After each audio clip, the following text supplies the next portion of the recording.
നമസ്കാരം, ഞാൻ ഡോക്ടർ ശ്രുതി. ആയുർമന്ത്ര ആയുർവേദ ക്ലിനിക്ക് താഴെച്ചൊവ്വയാണ് ഞങ്ങളുടെ സ്ഥാപനം. ഞങ്ങളുടെ സ്ഥാപനത്തിൽ പുതുതായി ഇൻട്രൊഡ്യൂസ് ചെയ്തതാണ് പ്രസവരക്ഷ. പ്രസവരക്ഷ എന്ന് പറയുന്നത് പണ്ട് കാലങ്ങളിൽ വീട്ടിൽ വന്ന ഒരു വയസ്സായ സ്ത്രീ എണ്ണയിട്ടിട്ട് ഒന്ന് തടവുകയും അതിനുശേഷം വേത് വെച്ച വെള്ളത്തിൽ കുളിപ്പിച്ചു കൊടുക്കുകയും ചെയ്യുന്ന ഒരു പതിവ് കേരളീയമായിട്ട് പ്രസവശേഷം ചെയ്തു വരുന്ന ഒരു ചടങ്ങാണ്. അപ്പോൾ അതിന് ശാസ്ത്രീയ ഈ മാറുന്ന കാലഘട്ടത്തിൽ ശാസ്ത്രീയമായ രീതിയിൽ ആയുർവേദ വിധിപ്രകാരം നമ്മൾ പ്രസവിച്ച സ്ത്രീക്കും അമ്മയ്ക്കും കുഞ്ഞിനുമുള്ള ഒരു പരിരക്ഷ, ആയുർവേദ പരിരക്ഷ, അത് ഞങ്ങൾ വീട്ടിൽ തന്നെ വന്ന് ചെയ്തു കൊടുക്കുന്ന ഒരു നമ്മുടെ ഒരു ഹോം കെയർ സെഗ്മെന്റ് നമ്മൾ തുടങ്ങിയിട്ടുണ്ട്. ആയുർമന്ത്രയുടെ ആയുർവേദ പ്രസവരക്ഷയിൽ നമ്മൾ നൽകുന്ന സേവനങ്ങൾ ഇവയാണ്. അമ്മയ്ക്കും കുഞ്ഞിനുമുള്ള പ്രത്യേക പരിരക്ഷയാണ്.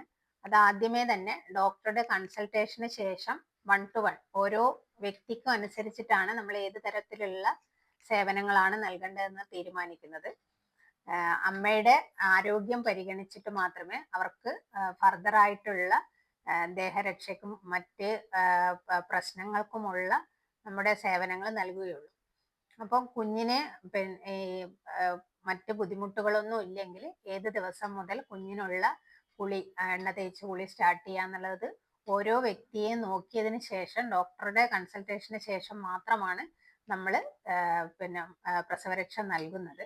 അപ്പോൾ അമ്മയ്ക്കുള്ള പാക്കേജിൽ വരുന്നത് അമ്മയ്ക്കുള്ള അഭ്യംഗം, അത് എണ്ണ തേച്ച് കുളി മാത്രമല്ല, ശരിയായിട്ട് നമ്മൾ ജോയിന്റുകളും മസിലുകളും ഒന്ന് ആ ഒരു പ്രസവം എന്നുള്ള വലിയ ആ ഒരു പ്രോസസ്സിന് ശേഷം തിരിച്ച് ബോഡിയെ പഴയ രീതിയിലാക്കാൻ ഉതകുന്ന രീതിയിലുള്ള ഒരു മൈൽഡായിട്ടുള്ള ബോഡി മസാജ് ഉണ്ടായിരിക്കും. പിന്നെ ഓരോ വ്യക്തിക്ക് അനുസരിച്ച് കിഴി വേണ്ട സ്ഥാനത്ത് മാത്രം കിഴി സജസ്റ്റ് ചെയ്യും. ഫേസ് പാക്ക്, ബോഡി പാക്ക്, പിന്നെ ആവി കൊള്ളല്, വേതുകുളി, പിന്നെ ഇത്തരത്തിൽ അമ്മക്ക് ഹെയർ കെയർ, ഇത്തരത്തിൽ വിവിധങ്ങളായിട്ട് ശരീരത്തെയും സൗന്ദര്യത്തെയും പരിരക്ഷിക്കുന്ന രീതിയിലുള്ള പാക്കേജുകളാണ് അമ്മക്ക് നൽകുന്നത്.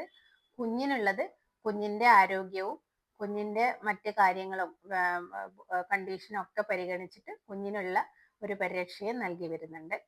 ഇന്റേണൽ മെഡിസിൻസ് തീർച്ചയായിട്ടും അത് കൺസൾട്ട് ചെയ്തതിന് ശേഷം ആവശ്യമെങ്കിൽ മാത്രമേ, ഇതൊരു രോഗാവസ്ഥയൊന്നുമല്ല. അപ്പൊ ആ ഒരു പ്രസവം കഴിഞ്ഞിട്ടുള്ള സ്ത്രീയെ പഴയ രീതിയിലേക്ക് കൊണ്ടുവരുന്നതിന് ആവശ്യമെങ്കിൽ മാത്രം നമ്മൾ മെഡിസിൻസ് നൽകും. അത് കൺസൾട്ടേഷന് ശേഷം മാത്രമാണ് തീരുമാനിക്കുന്നത്.